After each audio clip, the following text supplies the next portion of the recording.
Hello and welcome to some more Star Citizen today. Alpha 3.17.2. Even though I believe it's the best patch we've ever had, it still has its problems, and I want to represent some of that other side of problems that players are having. We've got a schedule for what's happening for the rest of the week in Star Citizen as well, and there's some cool stuff coming later today. We'll also address some concern over pledge melting changes, and tiny flags have been added to the game, but it's actually the start of something pretty cool, so what's going on there? However, let's start with me being a little confused. I've seen various posts and comments with Alpha 3.17.2 having some erratic problems. Some players are just saying elevators are broken, blocking players' progression in some areas. Though it doesn't seem to happen all the time, but some landing zones get broken. Elevators just stop working. New Babbage apparently is one of the ones that seem most affected by that, as are bunker missions sometimes, spawning NPCs from these elevators as well. So doesn't spawn all of them sometimes the missions don't activate. It's a shame, because things like this block accessibility to general gameplay for some players. However, it's not a problem for me. I haven't had any problems with that at all.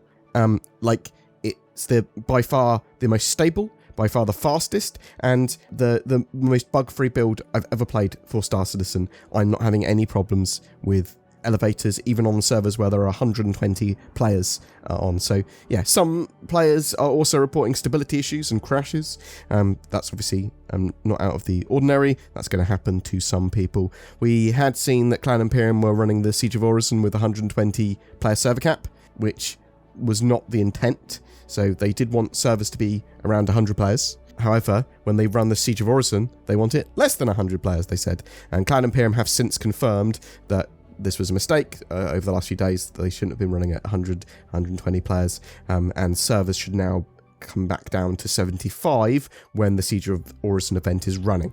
I'd like to thank one of my lovely mods, Huntress, one of my friends, because she went, bam, here's me talking to some devs about that problem that I found. So thank you very much for finding that out for me. So CIG are in fact able to now deploy hotfixes and server updates significantly more easily than before. So a lot of issues that we may be having, lots of bugs, they can actually get fixed with a hotfix. And we won't even notice that it's actually been deployed. They'll probably tell us, but I'm just saying that's a way of them fixing a lot of stuff much more easily now. A lot of stuff can be just done server side or seamlessly. It's quite possible that the server cap increase and netcode updates have broken something, or at least made stuff a bit less stable. That's something that like Cloud Imperium have just fixed. So server degradation can cause elevators and stability issues, probably. It's just weird, because I'm having a fantastic time in-game with pretty much no issue. And I know a lot of players, I think by far most players, are having similar experiences with the patch being a lot more stable and performant and accessible than any previous patch that we've had. That is anecdotal. I'm sure a lot of people are having issues with it. Star Citizen is an alpha after all, and it's not optimized appropriately for a large scale of hardware. There's going to be a ton of edge cases affecting a ton of people. Are you having a great time with Alpha 3.17.2? Is it terrible?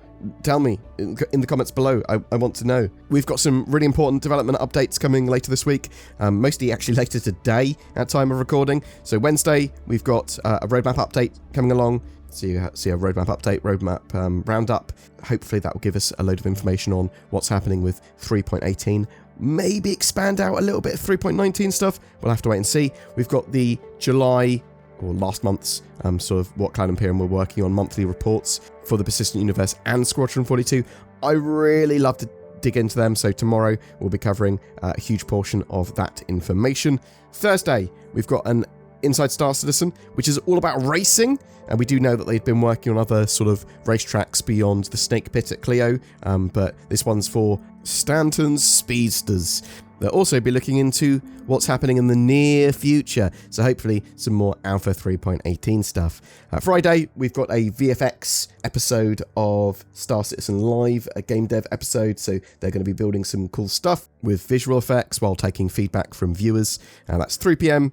UTC on the Star Citizen Twitch channel. So something else I want to talk about, players have been concerned by a new updated screen when they try to melt or reclaim a pledge. So you go into your sort of chip hanger on the website and you go, I want to reclaim the money that I spent on this because I want to use the store credit for something else. When you do that now, it's a new screen. The reclaim is no different than before. It works exactly the same as it does before, from what I can tell. It just adds more clarification and checks to make sure that you don't reclaim a package or ship in error. It tells you exactly what will be melted and make sure you're aware of that.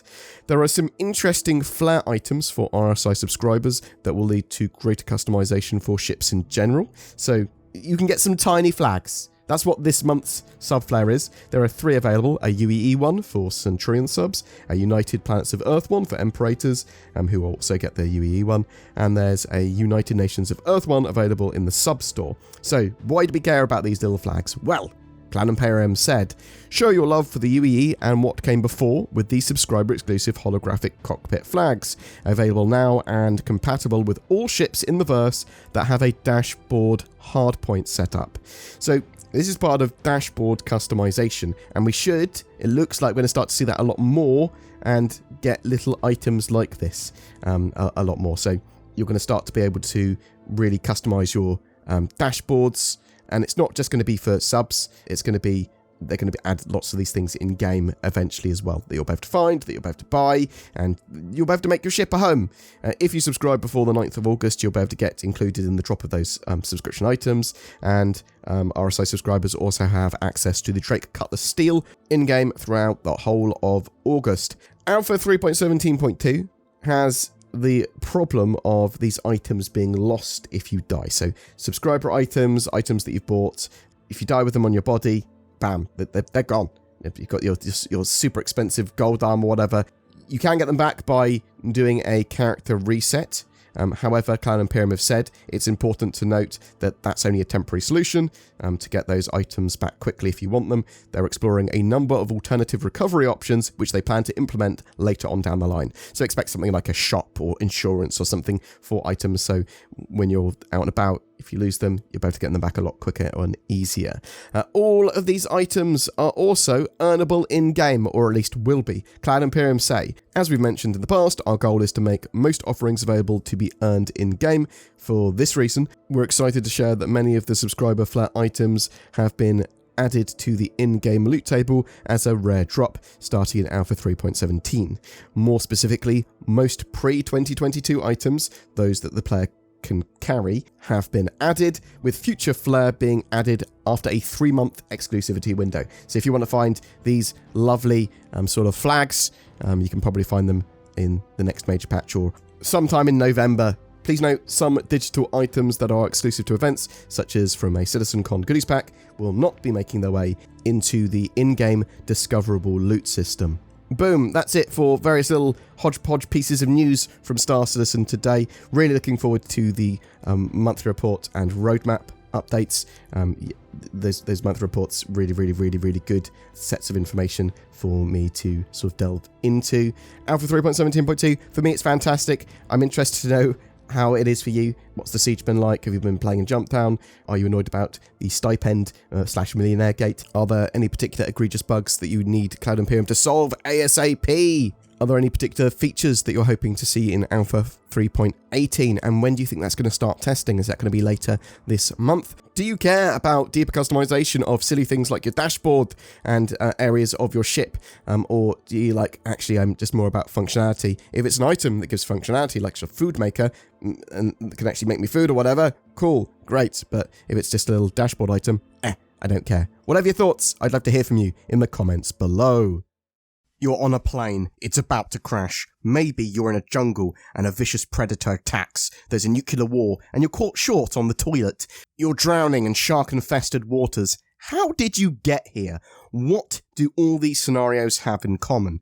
That's right, easily preventable with the use of nordvpn.com/BoredGamer. It's like the ultimate survival toolkit, but to aid in internet security and accessibility. Now I can watch my favourite Netflix and anime shows from a different country while I'm lost in the rainforest just before a tiger eats me. Thanks, nordvpn.com/BoredGamer. you can get discounts by using the links below. But please note that probably in the case of a plane crash or, you're drowning, NordVPN might not be the most effective solution. Every month we have a Star Citizen ship giveaway. This month we're giving away an RSI Scorpius heavy fighter. This 2-seater powerful heavy fighter allows you to pretend you're in Star Wars with your X-Wing. It comes with a lifetime insurance and access to Star Citizen, so even if you haven't got a Star Citizen account already, you can play the game. To be in for a chance of winning that, just comment on any of my videos made during August. A massive thank you to everyone that subscribed to the channel or just watches my content or comments and likes and shares those videos. It really genuinely does help. And if you want to go the extra mile to help support the channel, you can click on the join button under any of my videos or click on the links to Patreon. It all goes a huge way to help the channel grow and expand. Thank you so much for watching. I hope you have a great time in Alpha 3.17.2 and I hope to see you in the verse.